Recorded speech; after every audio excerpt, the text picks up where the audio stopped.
kuko kitu kiko tofauti. L'église n'avait rien de satisfaisant. Kanisa haikuwa na kitu kya kutosha tatizo. Mais vous, Lakini nyinyi, vous avez entendu quelque chose d'autre. mulielewa kitu kingine. Un cri. Lalamiko. Et vous vous êtes rendu compte de ceci. Na mulitambua hii. Que vous étiez né pour cela. Kwamba mulizaliwa kwa lengo hilo. Vous en faites partie. Nyinyi muko sehemu ya ile. Cela vous convient parfaitement. Ile inawaenea kwa ukamilifu. Comme un gant sur la main. Kama vile gant kumkono. Voilà pourquoi nous nous sommes rassemblés ici ce soir. Anasema tazama kwa nini tunakusanyika hapa hii C'est jioni. parce que comme le disait très souvent ma vieille mère. Ni kama vile kisi mama kambo yangu alikuwa anasema sana. Qui se ressemble s'assemble. Kwamba wenye kufanana wanakusanyika. C'est parce que vous avez des choses en commun. Sababu muko na mambo kwa ujumla.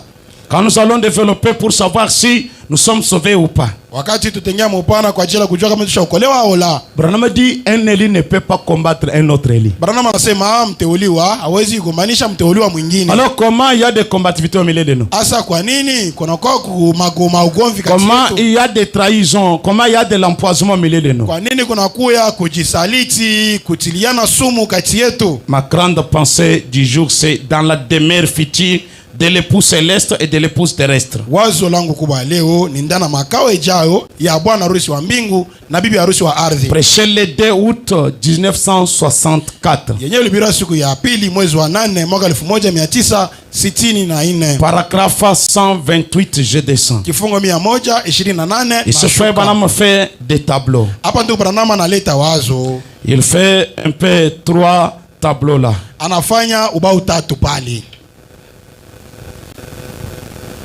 Oh, des rondes ici. Biviringo. Il fait quelque chose ici. Anafanya vitu kama hivyo. Quelque chose ici. Kingine pale. Quelque chose ici. Na kingine pale. Quelque chose ici. Kiviringo kingine pale. Puis, Kisha il doit y avoir aussi kunapasha kuwa na quelque chose quelque part ici. Kingine pale vile. Qu'est-ce que Frère Branham dit? Il dit ça ici. Anasema hivi hapa. On va le faire comme ça. Tutabifanya vile. On l'appelle la femme au puits. Banabiita mke kisimani. Ça il appelle la femme au puits. Hii kiviringo ni mke kisimani. Ça il appelle le sacrificateur. Hapa anaita kuhani. Et il déclare. Na anasema. Et ce que vous voyez ici, le reste du tableau, ça représente la grâce et le salut. C'est-à-dire le reste des parties, c'est le salut. C'est le salut ici. Pour la grâce. Voilà, nema. Commence à nous donner la matière. Maintenant, au commencement était la parole. Et la parole a été faite chair et habité parmi nous. Les 3 étapes. C'était d'abord un attribut. C'était tangé en pensée. Jésus était d'abord l'attribut dans la pensée de Dieu. Il se vit en tant qu'être humain. Ce qui était cette pensée ou l'attribut, c'était vu toujours avant que ça n'existe déjà dans un être humain. Il dit ça, cela a mené en bas à devenir Jésus. Donc cet attribut, cette pensée, qui devrait quitter la pensée, ça l'a ramené sur la terre à être maintenant un être humain. Et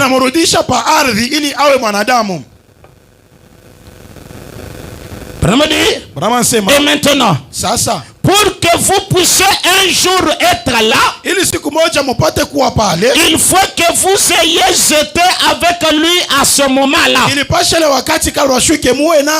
pour que vous puissiez aussi être là où il est, ili muwe pia fasi yeye eko. il faut que vous soyez avec lui quand il était d'abord la tribu. Inapasha muwe naye wakati alikuwa kwanza kifaa. Donc dans la pensée de Dieu, ni kusema mawazo ya Mungu, de la même manière qu'il avait Jésus, vile vile alikuwa na un agneau parfait, mwana kondoo mkamilifu, il faut qu'il y ait aussi vos pensées en lui. Inapasha awe pia na mawazo yenu ndani. À ce moment-là, vous êtes au même pied de qualité avec Jésus.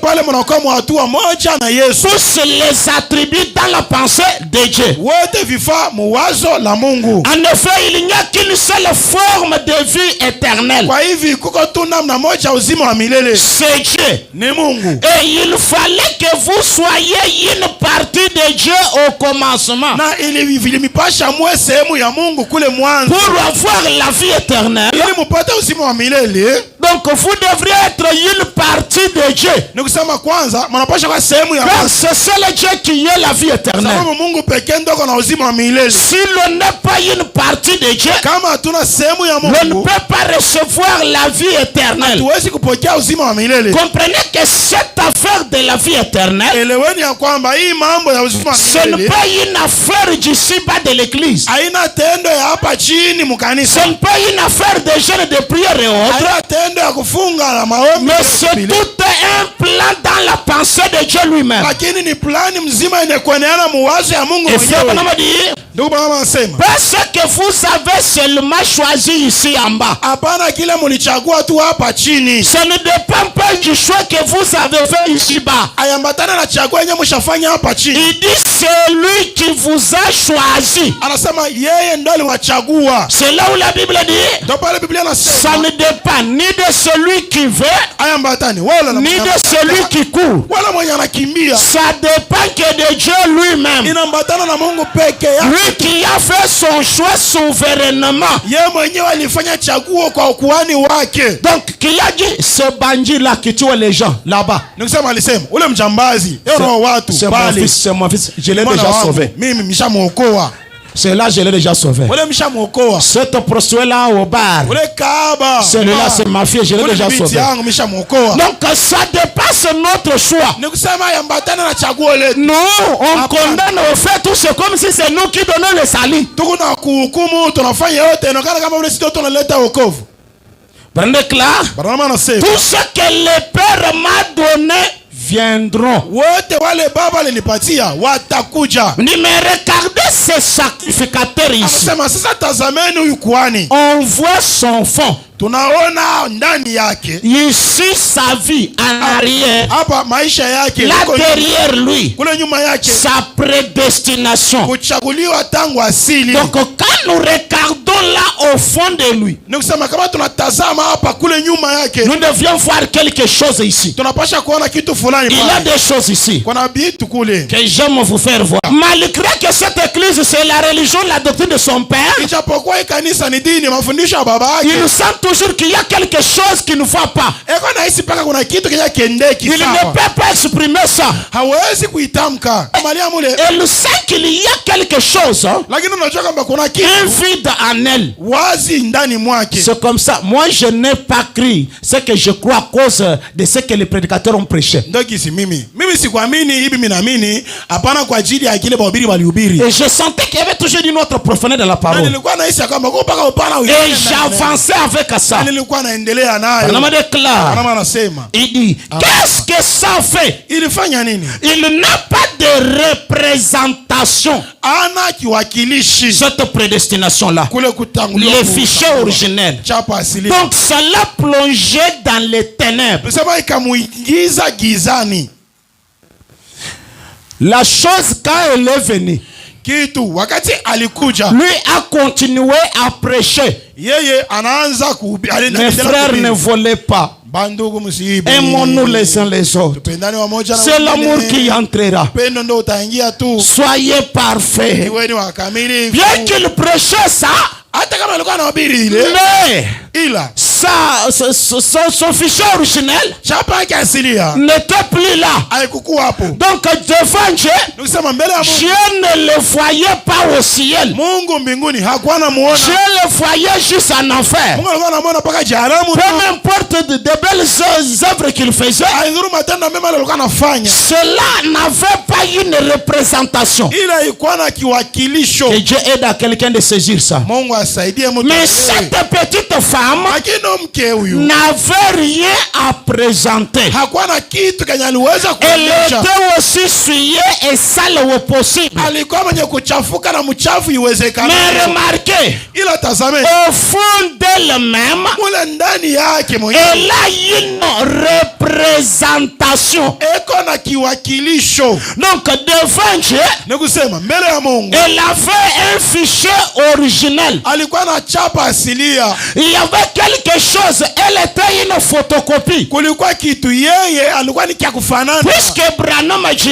Sababu Branham anasema ici nous sommes des négatifs. hapa tuko bizinzimi. Si nous sommes négatifs, Kama tuko bizinzimi, il y a le positif quelque part. kuna asilia sehemu kadhaa. Et le salut n'est pas pour les négatifs. Na wokovu haina kwa ajili ya kizinzimi. Quand nous parlons du salut, Wakati tunasema ce n'est pas ce corps qui doit être sauvé. haina mwili hii ndio Le itaokolewa. salut n'est pas pour ce corps. Wokovu haina kwa ajili ya mwili hii. Même le rachat non plus. Hata ukombozi vile. C'est pour le fichier original ou bien notre positif. Ni kwa ajili ya chapa asilia wala asili yetu. C'est celui-là qui doit être sauvé. Ile ndio anapasha kuokolewa. Alors comme nous a présenté, c'est comme toi littéral qui est sauvé. Sasa kishi wanatuonyesha kama ilikuwa ni wewe On comprend comme ça aussi comment ça a marché avec ça dans la pensée. Tunaelewa vile tunaanza kutembea nayo mawazo. J'aime cette déclaration. Mimi napenda huu usemi. Elle, au fond d'elle, elle avait une représentation. Ndani yake mlikuwa kiwakilisho. Elle s'attendait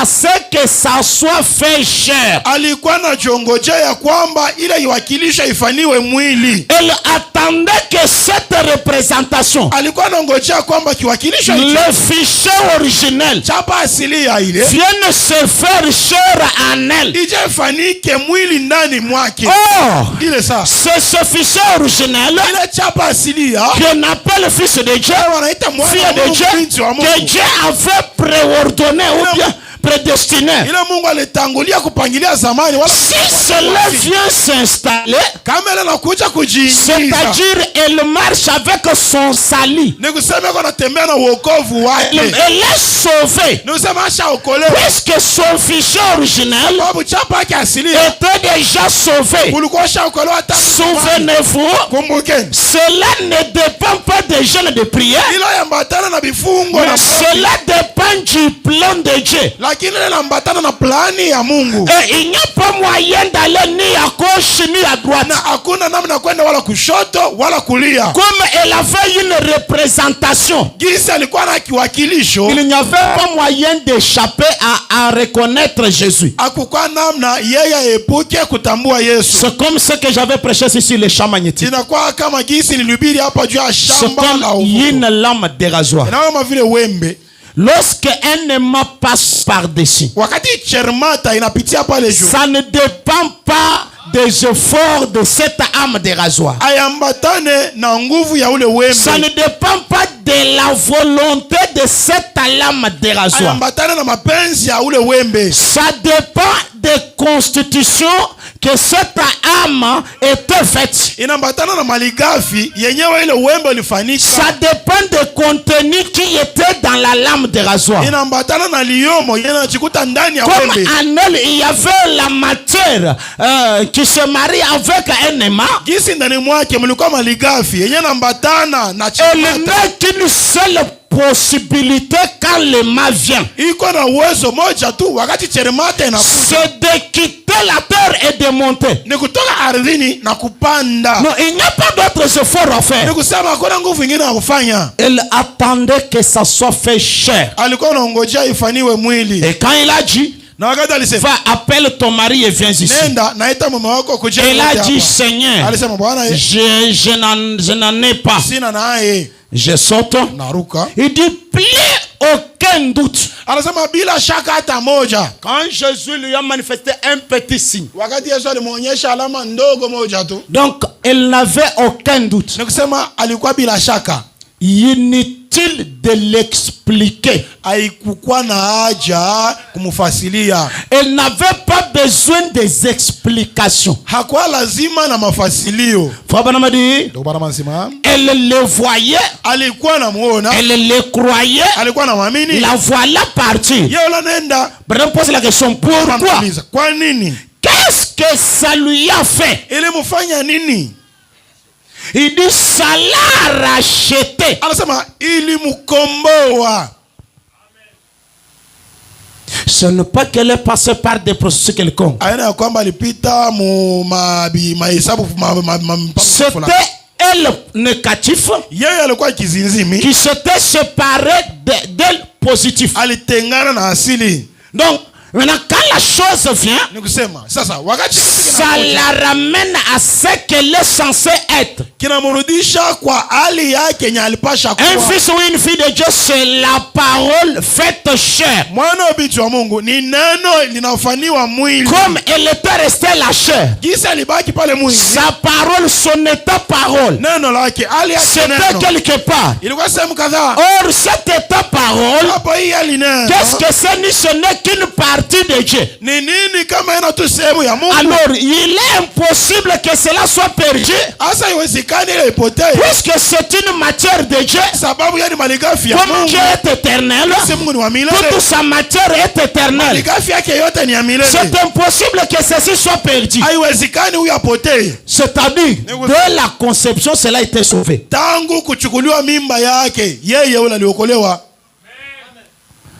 L'on n'est pas sauvé maintenant. Et l'on ne serait pas sauvé maintenant. Seulement l'on peut reconnaître si l'on est ou pas. Maintenant, remarquez bien. Il est venu pour être un rédempteur. Pas vrai? Que veut dire racheter? Ramener. Maintenant, Branham dit, pourquoi n'a-t-il pas pris le sacrificateur? Et pourtant il prêchait bien. Et pourtant il menait une bonne vie. Mais pourquoi cela ne l'a pas pris? Branham a dit, lui n'a jamais été là-haut. Lui n'avait pas une représentation bien, un fichier originel. Là c'est impossible que quelque chose lui arrive. Demain nous allons dire éclairer. C'est-à-dire, si le livre de vie de l'agneau lui ne figurait pas, alors peu importe les sacrifices, la manière dont il pouvait se donner, de bonnes œuvres qu'il devrait commettre, cela ne devrait pas faire inscrire son nom sur les livres. Branham déclare, vous voyez, il n'avait pas de représentation.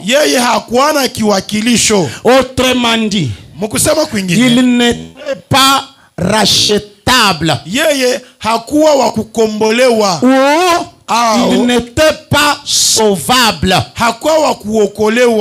Il ne pouvait pas être sauvé. Branham déclare, il est venu racheter ceux qui étaient déçus. Là, l'église doit comprendre. C'est-à-dire, il y avait des gens tels que j'ai lu là-haut, qui étaient sauvés, qui avaient la vie éternelle, mais qui sont tombés, qui ont perdu cette position. Et quand ces gens-là, leur nom était dans les livres, Quand Jésus est venu, wakati Yesu alikuja, comme le rachat exigeait un prix, gisi ukombozi ulikuwa na alors Dieu a donné le prix de son propre fils. Asa Mungu alibeba bei ya mwana wake binafsi. Pour venir sauver ou bien racheter qui? Kwa ajili ya kuya kukomboa wala kukomboa. Racheter que ceux qui étaient sur le livre. Kukomboa paka wale walikuwa juu ya kitabu. Il est venu, donc il faisait le rachat conformément au nom qui figurait sur le livre. Ndio alikuwa anafanya ukombozi kuambatana na jina zenye zilikuwa ndani ya kitabu. Donc c'est comme si vous partez en prison là-bas. Vous avez une plaidoirie pour certaines personnes. Personne, peut-être en prison il y a 1000 personnes. Alors sur votre liste, il n'y a que 300 personnes. Et quand vous partez, donc le directeur de la prison, s'il faut exécuter cette lettre, il ne peut que citer ceux dont le nom se trouve sur la lettre là. Il peut avoir la volonté de faire appeler n'importe qui. Mais ce pouvoir ne lui a pas été donné. S'il fait cela, ça devient une grave infraction.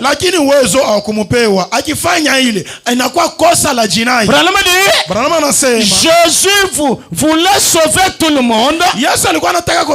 Mais ça lui était impossible, il ne pouvait pas le faire. Ceux qui devraient être rachetés, c'était que ceux dont le nom était sur le livre. Car ils étaient rachetables. Alors tous ceux qui n'étaient pas rachetables, la mort de Jésus n'a aucune importance sur eux. Le calvaire n'a aucune signification pour eux. Le calvaire, c'est le prix qui était payé pour ces gens-là. Si je peux faire une déclaration là. Alors, j'avale ça. Frère Branham déclare. Par la chute, ça avait été gâché. Pour cette fille-là. Bien que c'était gâché, mais Dieu l'avait dans sa pensée. Dans la pensée de Dieu, elle était sa fille. Branham dit, Dieu l'avait dans sa pensée avant la fondation du monde.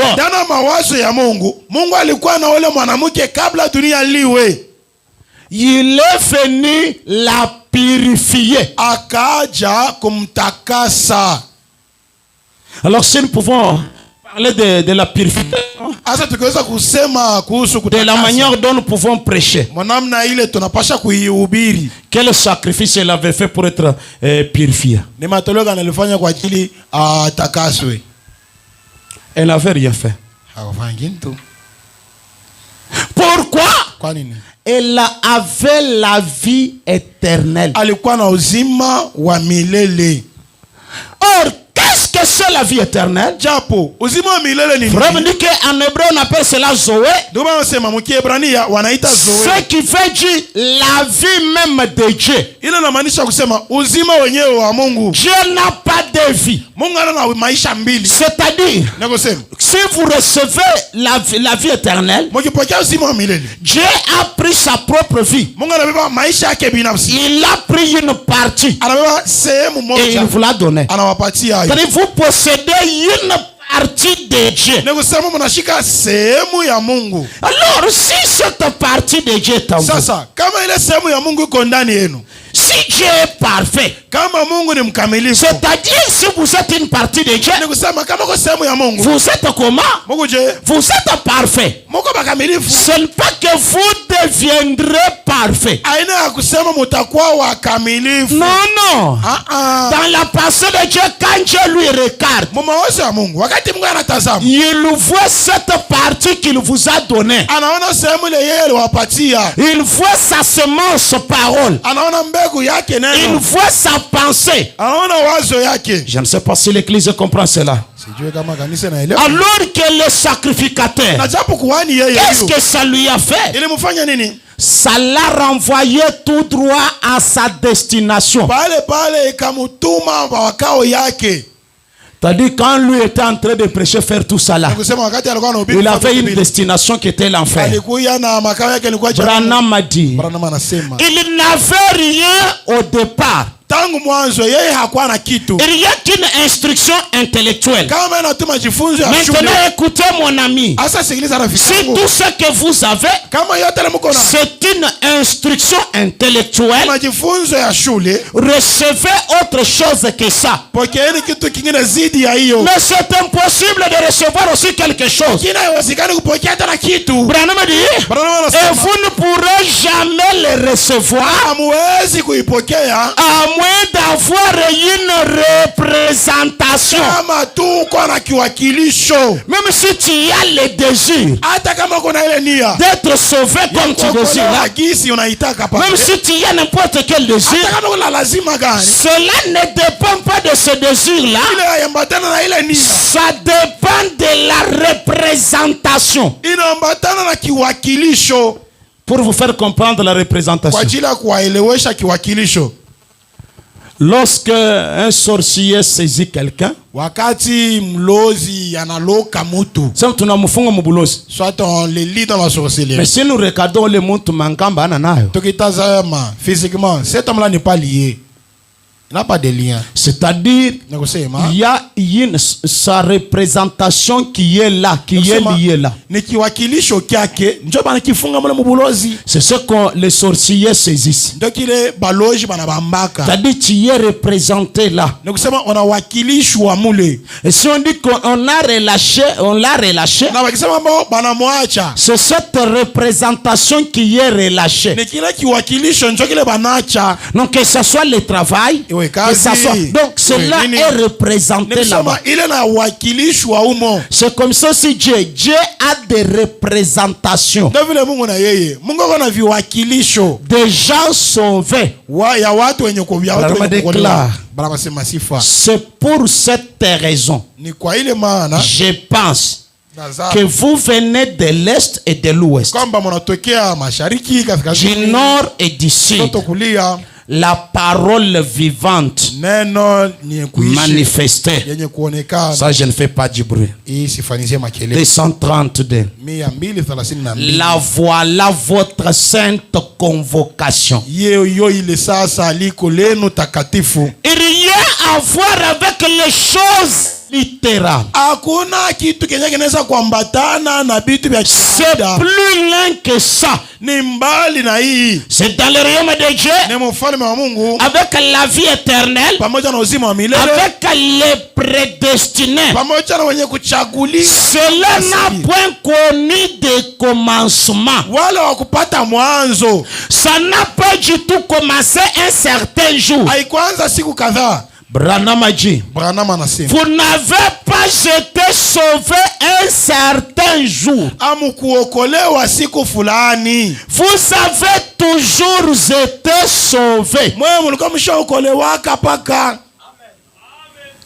Donc, le livre, surtout quand nous allons beaucoup étaler le livre, vous allez bien comprendre. Lorsque le compositeur a écrit ça, il l'a écrit de son gré. Non, il l'a fait de sa volonté. Il a déjà déclaré celui-ci est sauvé. Donc, cette personne n'aura pas un sacrifice qu'il doit faire pour son salut là. Il peut avoir un devoir à faire pour recevoir ou bien reconnaître, mais ce n'est pas pour être sauvé. Car lui est déjà sauvé. Branham dit Amen. Dit Jésus est simplement venu pour racheter ça. Vous étiez sauvés dès le commencement. Parce que vous aviez la vie éternelle pour commencer.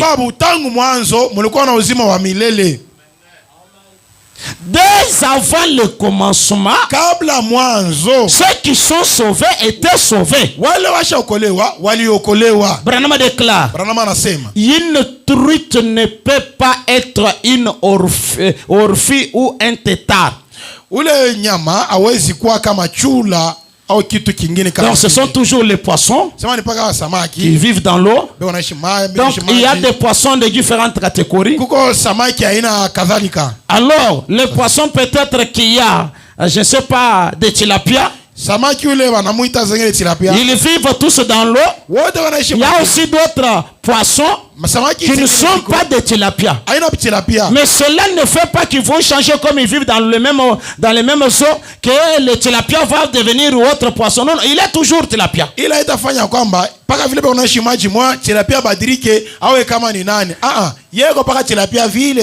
peut se trouver dans la même eau que l'autre. Mais dès le commencement, elle était une truite. Le filet l'a seulement attrapé. Si le filet l'a attrapé, le filet ne doit pas changer sa nature. Puisque dès le début, il était un poisson, une truite. C'est-à-dire, l'évangile prêché dans l'église, le filet évangélique. Donc cela ne sauve pas quelqu'un. Est-ce que quelqu'un a écouté ça? La prédicateur dit, nous qui a crié? Alors il parle maintenant sur je sais pas YouTube quoi là. Il le fait, il prend les images là. Il dit 10 âmes sauvées.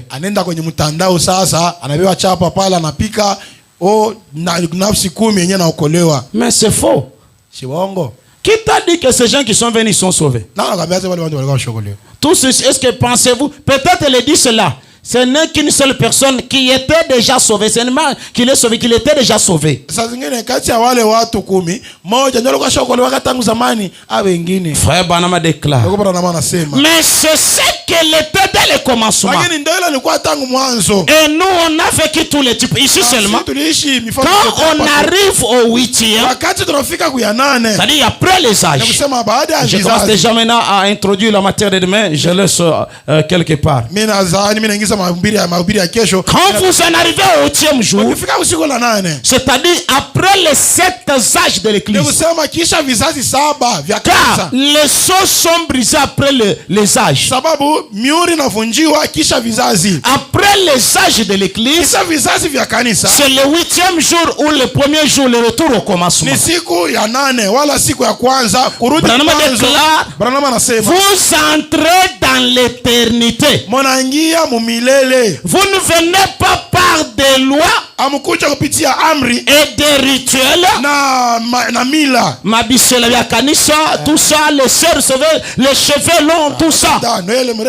Est-ce que quand on dit cela, on a autorisé aux femmes de mettre des mèches et autres?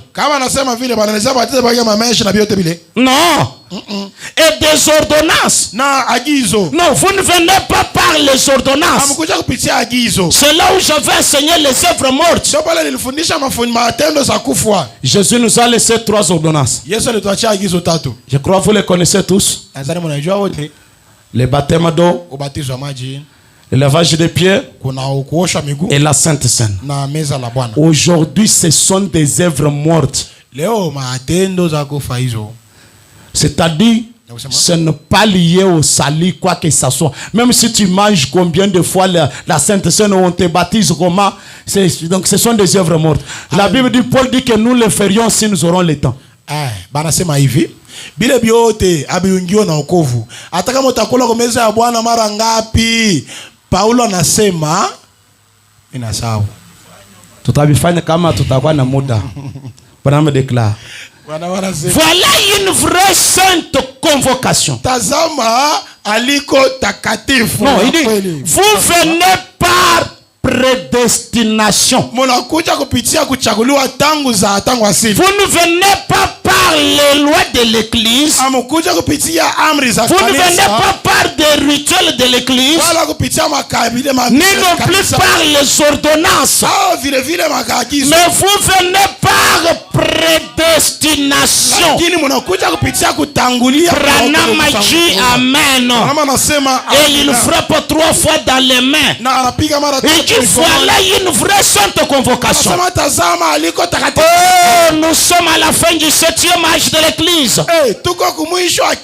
L'âge de l'église de la Pentecôte. Vous voyez, nous entrons dans cette sainte convocation. Nous entrons dans cette éternité réelle, authentique, où l'église est appelée pas à une station, à une dénomination, mais à entrer dans l'éternité avec leur roi éternel. Pas une station, nous sommes de Jésus est venu, on s'arrête là-bas. Non. Branham dit, on n'a pas ça du tout. Rien de tout ça. Des jours et tout des temps, vous êtes passé dans l'éternité d'où vous venez. Vous étiez là dès le départ. C'est là où je dis maintenant demain que la descente du livre, ce que les prédicateurs sont censés faire, c'est dévaler le contenu du livre, montrer aux prédestinés ce qu'ils sont, leur